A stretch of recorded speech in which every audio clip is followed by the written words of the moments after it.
Now at 5, thousands of Hoosiers won't get their SNAP benefits come Saturday as the government shutdown nears a month. But tonight, community leaders are stepping up to bridge the food gap. The Indiana State Police and ICE are working together. I'm Emily Longnecker. The number of arrests announced today, some of them happening right here on Indiana's highways.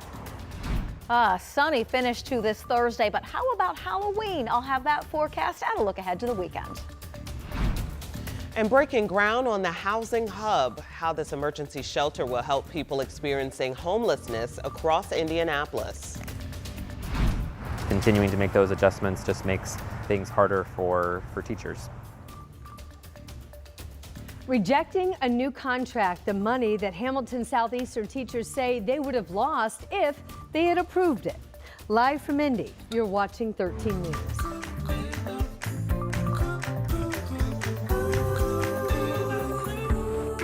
Tonight, there is new help for Hoosiers who will be hurt by the loss of SNAP benefits, as well as those already struggling with the loss of paychecks during this government shutdown. In just the last hour and a half, Indianapolis city leaders joined the United Way coming together. They are now announcing there is an emergency funding available for food assistance. Alex Almanza joins us now live at 5 o'clock tonight with a look at how they're planning to help residents who are hungry here in Indiana and across Indianapolis. Alex. Anne Marie, Felicia, the timing of this couldn't be more urgent. Starting Saturday, about 600,000 Hoosiers who rely on SNAP benefits won't get that. They're also known as food stamps. Those benefits are set to dry out.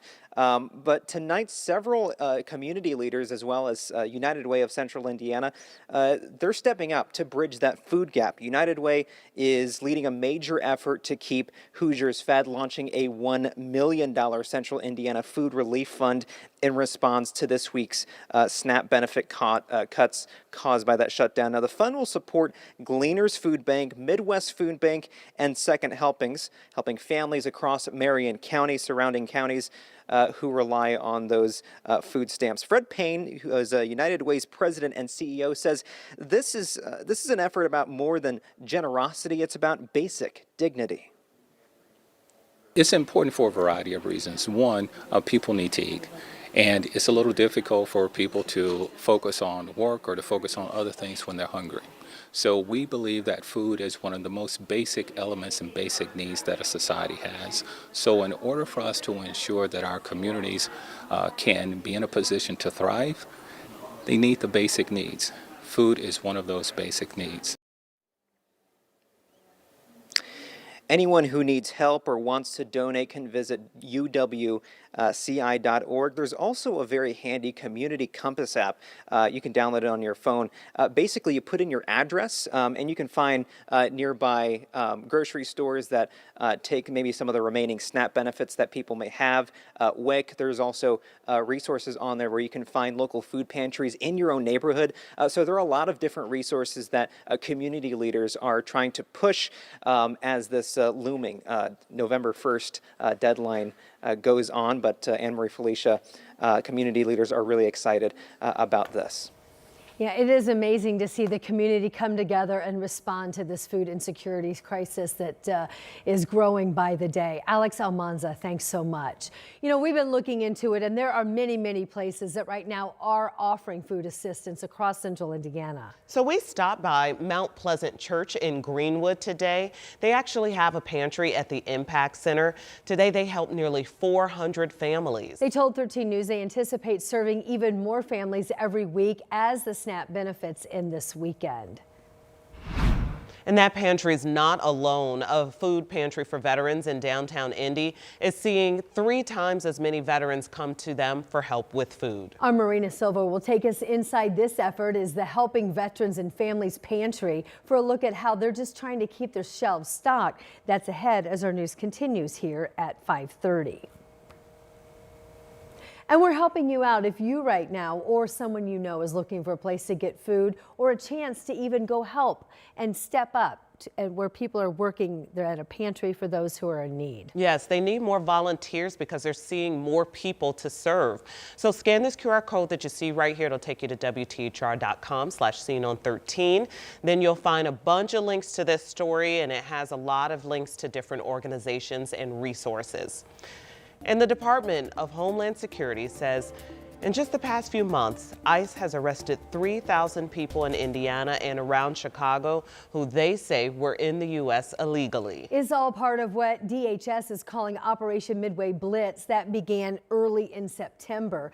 The DHS Secretary Kristi Noem in Gary this morning, there with Indiana Governor Mike Braun, talking about the role that the state of Indiana has played in those arrests. 13 News State House reporter Emily Longnecker was there. Some of those arrested have happened along Indiana's highways at way stations like this one. Some of those arrested have been behind the wheel of semi-trucks. At the crossroads of America, ICE and Indiana State Police have been working together. They say the result has been getting drivers who aren't here legally, some of them with criminal records, off the roads.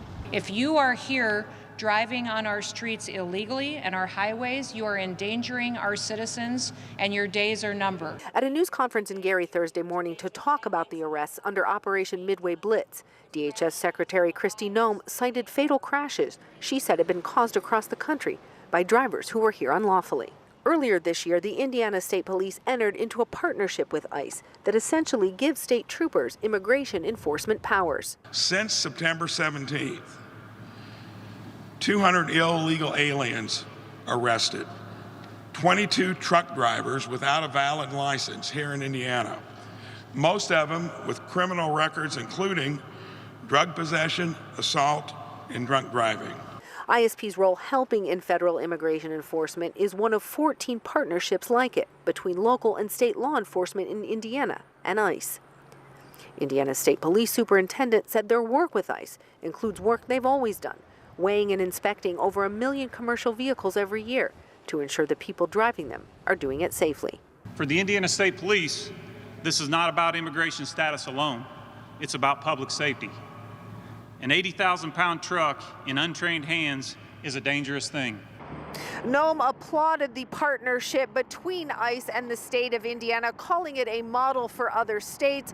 Governor Braun today said that partnership would be growing, adding more state troopers into that work. Along I-65, Emily Longnecker, 13 News. As expected, we had clouds and some showers this morning, lots of sunshine late this afternoon and early this evening, but we can see where the clouds hung on a little longer.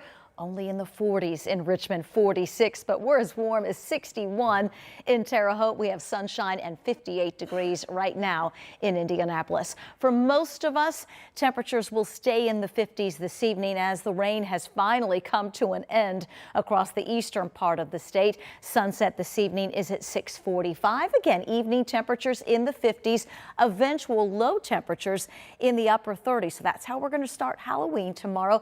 By noon, just a few passing clouds and 52. We're expecting high temperatures tomorrow afternoon in the upper 50s. How about your trick-or-treat forecast? Sunset this evening, or sunset tomorrow evening, I should say, is at 6:43. Remember, your neighborhoods are going to be busy. Make sure you have those headlights on. Drive a little slower for the trick-or-treaters. Temperatures in the 50s. Angela, thank you. The city's first publicly funded homeless shelter here in Indianapolis now one step closer to becoming a reality. Rich Nye takes us to the groundbreaking for the new Indianapolis Housing Hub. 1, 2, 3. Turning dirt with the hope of turning the tide on homelessness in Indianapolis. The Indianapolis Housing Hub will be the first low-barrier emergency homeless shelter in the city, with 150 beds for individuals, couples, and families. Aspire Indiana Health will operate the shelter, which will likely fill up quickly. This is a very large commitment, and I don't think anybody can claim that it would immediately meet all the need overnight, and we'll get to understand, more about the need as we open it. But yes, it's going to be a busy environment. The Housing Hub will centralize support resources for residents experiencing homelessness, including transition to secure long-term housing. The $32 million facility is funded through $12 million from the city and $20 million from the state. The Indianapolis Housing Hub is scheduled to open in early 2027 at the corner of Georgia and Shelby Streets. Rich Knight, 13 News. And a low barrier shelter is a facility that does not require criminal background checks, sobriety, or even identification. Those are obstacles that can prevent immediate access to existing shelters.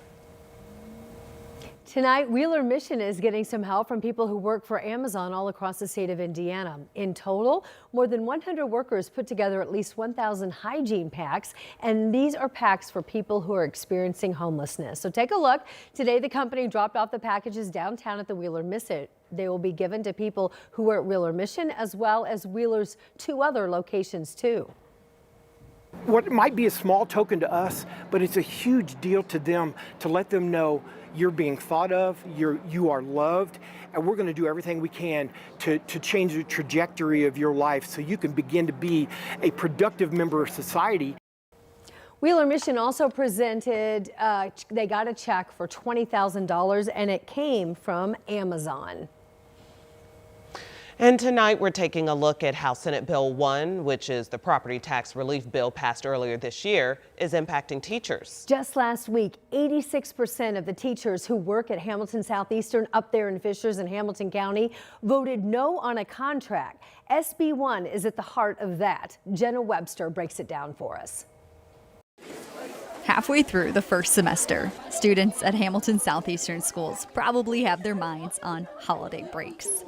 But for teachers, the focus right now is on a new contract agreement. There was a pay freeze, I want to say roughly 10, 12 years ago, but we have not seen pay freezes on the salary schedule since that time. Tyler Zerby is the Education Association president and a Hamilton Southeastern high school teacher. Just this week, his teacher union voted down a new contract by 86%.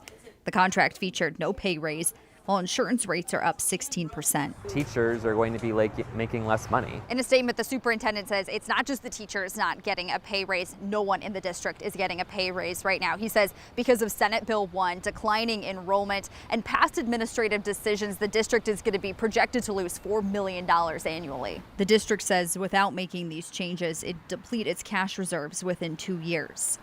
Our current path is focused on stability and long-term protection of our instructional programs, Superintendent Patrick Mapes says. We want to feel valued, right? And legislation like Senate Bill 1 is a reinforcement that teachers do not feel valued. The now rejected tentative agreement included $1.1 million in benefit enhancements, the district says, to try and offset those increased insurance costs.